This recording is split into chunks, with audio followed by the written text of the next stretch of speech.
Hello বন্ধুরা, আপনারা কেমন আছেন? আপনারা নিশ্চয়ই ভালো আছেন এবং আমার বাগানের গাছগুলো ভীষণ ভালো আছে। আমরাও ভালো আছি এবং আমাদের বাগানের গাছগুলো ভীষণ ভালো আছে। আমরা দেখছেন দেবারতী চন্দ্রচারু। আজকে টাইটেল আর থাম্বনেল থেকে বুঝতেই পেরে গেছেন আমি কী বিষয় নিয়ে আলোচনা করছি। আর আমি যে বিষয়টা নিয়ে আলোচনা করছি সেটার আমি পরপর এটা 3 নম্বর ভিডিও আমি দিচ্ছি। ফার্স্ট ভিডিওতে আমি দেখিয়েছিলাম গাছ আমরা কেমন করে প্রতিস্থাপন করবো এবং গাছকে কী খাবারটা দেবো, যে খাবারটা দিলে গাছ প্রচুর পরিমাণে ফুল আসতে শুরু করবে। তারপরে আমি ভিডিওটা দিয়েছিলাম কি, যে আমরা গাছে ফুল হয়ে যাওয়ার পরে আমরা গাছ যদি প্রুনিং করে দিই, তারপরে আমরা কী খাবারটা দেবো বা কী পরিচর্যা করবো, যার ফলে গাছে আরও বেশি পরিমাণে ফুল আসবে এবং গাছে বৃদ্ধি হবে রকেটের গতিতে। তো সেরকমভাবে আমি পরপর থার্ড ভিডিওটা আমি দিচ্ছি আজকে, যে ওই যে সেকেন্ড ভিডিওটার কন্টিনিউ করে আমি আজকে দিচ্ছি, যে সেই তখন আমি কাটিং করে দিয়েছিলাম। করে দেওয়ার পর যে ফুলগুলো আসতে শুরু করেছিল এবং সেই আসার ফলে যা গাছের যে বৃদ্ধি এবং যা যে প্রচুর পরিমাণে আরও যে ফুলগুলো আসছে, সেই ব্রাঞ্চ বেরোনো এবং তার থেকে প্রচুর পরিমাণে ফুল আসা, সেই ভিডিওটা এই সময় দাঁড়িয়ে আমরা কী খাবারটা প্রদান করবো। তা ওই সেকেন্ড ভিডিওটার এতে আমাকে একজন আমায় কমেন্ট করেছিল যে আদৌ কি সেটা সত্যি কি না। তো আমি বলেছিলাম যে ঠিক আছে, আমি নেক্সট আরেকটা ভিডিও আমি কন্টিনিউ দেবো।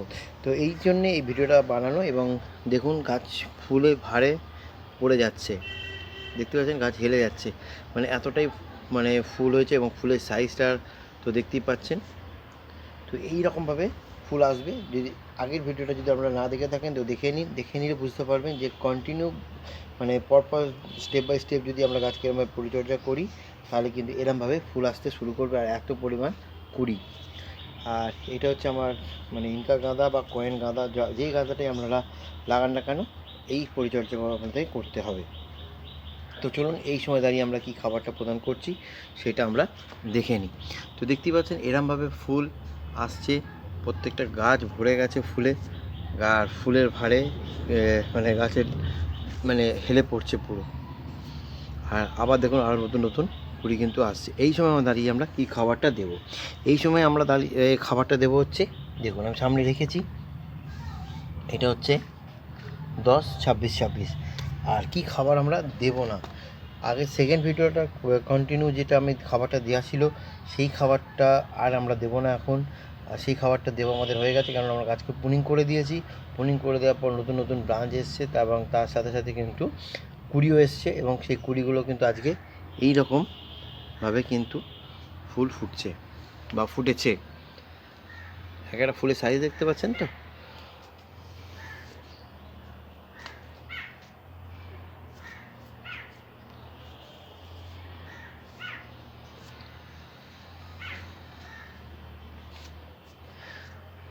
তো আজকে আমরা দেবো হচ্ছে এই খাবারটা 10-26-26। এর সঙ্গে আমরা কী নিচ্ছি, এর সঙ্গে আমরা নিয়ে নেবো,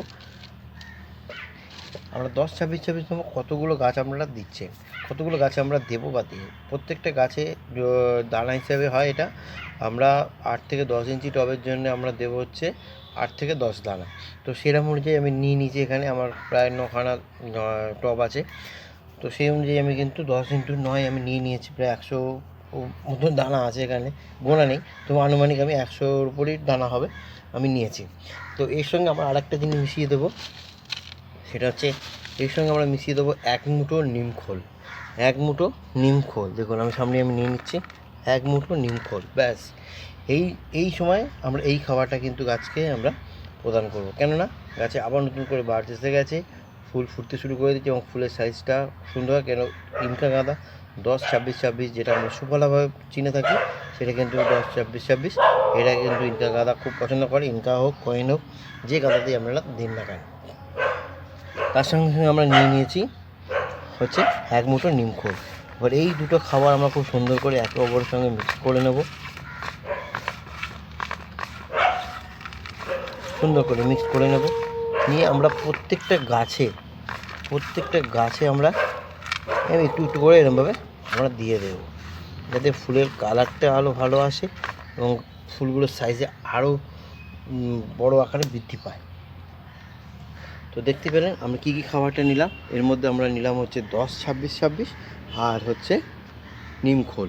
এবার আমরা প্রত্যেকটা গাছের গোড়াতে আমরা খাবারটা প্রদান করে দেবো, এরমভাবে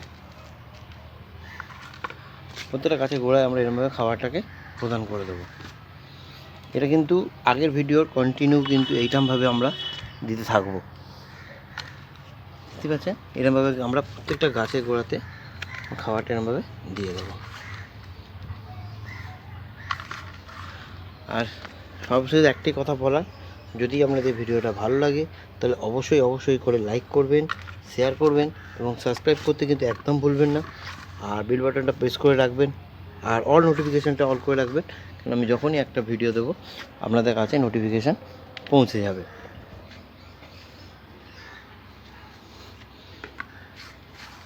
আর যদি কিছু জানার থাকে তো অবশ্যই আমাকে কমেন্ট করবেন। আর এরপরে কি হয়, আরেকটা জিনিস যেটা আমাদের হবে সেটা হচ্ছে এই সময় আমাদের এই যে গাঁদা গাছের পাতাগুলো আমাদের কিন্তু ফ্রেশ রাখতে হবে। এই পাতা যদি ফ্রেশ থাকে তাহলে হবে কি, গাছ যেমনভাবে বৃদ্ধি হবে এবং তার সাথে সাথে হবে কি, প্রচুর পরিমাণে ফুল আসতে শুরু করবে এবং কুড়ি আসতে শুরু করবে। আর এই সময়, এই কুড়ি আসার সময় হয় কি, এই পাতাগুলোকে পোকা, লেদা পোকা বা চোষক পোকা যেগুলো থাকে, সাদা মাছি, সেই রকম পোকায় কিন্তু অ্যাটাক করে। তো এই সময় আমরা দাঁড়িয়ে কী করব, এই সময় দাঁড়িয়ে আমরা দুটো জিনিস ইউজ করতে পারি। একটা হচ্ছে কাকা, এই যে কাকা 1 লিটার জলে 1 ml দিয়ে আমরা স্প্রে করতে পারি। আর আরেকটা হচ্ছে আমরা বায়োভিটা এক্স, যার কাছে যেটা থাকবে, যদি কাকা না থাকে আপনারা বায়োভিটা এক্সও দিতে পারেন। এবং বায়োভিটা এক্সও 1 লিটার জলে 1 ml বা 20 ফোঁটা দিয়ে, 1 লিটার জলে 20 ফোঁটা দিয়েও আমরা কিন্তু এই পাতায় যদি আমরা বিকেলবেলার দিকে স্প্রে করি তাহলে আমাদের পাতা কিন্তু সুন্দরভাবে হেলদি হবে। দেখতে পাচ্ছেন আমার যেমন গাছে হয়েছে এরকম হেলদি হবে এবং পাতা থাকবে ফ্রেশ, আর আসবে অজস্র কুড়ি, আর ফুলের সাইজ হবে এই রকম। কতটা ভালো দেখাতে পাচ্ছি, তো এইরকম সাইজে কুড়ি আসবে। তো দেখতে পেলেন, এরকমভাবেই আপনারা পরিচর্যা করুন, আর তাহলেই আপনাদের গাছও হবে আমার গাছের মতন সুন্দর। আর সকালে অবশ্যই করেই পাতা গাছকে অবশ্যই চান করিয়ে দেবেন, ফুল বাদ দিয়ে। ফুলে যেন জল না জমে, তাহলে কিন্তু ফুলটা হবে কি, ভেতরে পচ ধরে যাবে। ফুলে পাপড়ির মধ্যে যদি ফুল থাকে, তাহলে এই পাপড়ির মধ্যে যদি জল থাকে তাহলে কিন্তু ফুল পচে যেতে পারে, মানে যাবেই, পচে যাবে। আর দেখুন এইসব জায়গা থেকে আমি কিন্তু কাটিং করে দিয়েছিলাম। তো চলুন ভিডিওটা আজকে এই অবধি। যদি ভিডিওটা আমাদের ভালো লাগে তাহলে অবশ্যই লাইক করবেন, শেয়ার করবেন এবং সাবস্ক্রাইব করতে একদম ভুলবেন না। আর অল নোটিফিকেশানটা অল করে রাখবেন, যখন আমি একটা ভিডিও দেবো আপনাদের কাছে নোটিফিকেশান পৌঁছে যাবে। তো ভালো থাকুন, সুস্থ থাকুন, আর দেখতে থাকুন দেবরতী চন্দ্র চ্যানেল। আর এই সাইডে রয়েছে আমার জবা বাগান। যারা জবা গাছ ভালোবাসে তারা অবশ্যই কমেন্ট করবেন। তাদের জবা গাছ নিয়ে কোনো রকম প্রশ্ন থাকে তো আমাকে অবশ্যইভাবে কমেন্ট করবেন। এইটা পুরো আমার জবা বাগান। তো দেখতেই পাচ্ছেন কত পরিমাণ জবা ফুল ফুটেছে। তো আজকে এই অবধি ভিডিওটা ছোট্ট করলাম, আবার কালকে দেখা হচ্ছে একটা নতুন ভিডিওর সঙ্গে। ভালো থাকুন, সুস্থ থাকুন, থ্যাংক ইউ।